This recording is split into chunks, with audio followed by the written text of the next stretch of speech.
ఇక మన చిన్నమ్మ గురించి చెప్పుకోవాలి ముఖ్యంగా. ఎందుకంటే హిందుత్వ పార్టీ బీజేపీ పార్టీ. 6 మంది హిందువులు చనిపోతే 60 మంది గాయపడితే మన చిన్నమ్మ నోట్లోంచి ఒక్క మాట రాలేదు.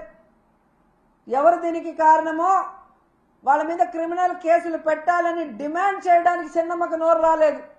అనవసర విషయాలప్పుడు మాత్రం ఎంత నోరేసుకొని వస్తుందో మనం చూసాం. మొన్న విజయవాడలో కూడా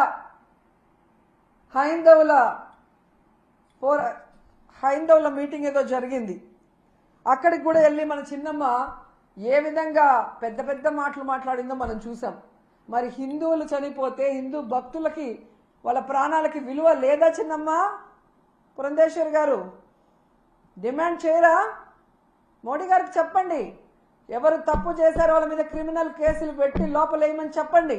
ఇక నీతి మాలిన రాజకీయాలకి తెలుగుదేశం పార్టీలో పరాకాష్ట ఏంటంటే, ఎండోమెంట్ మినిస్టర్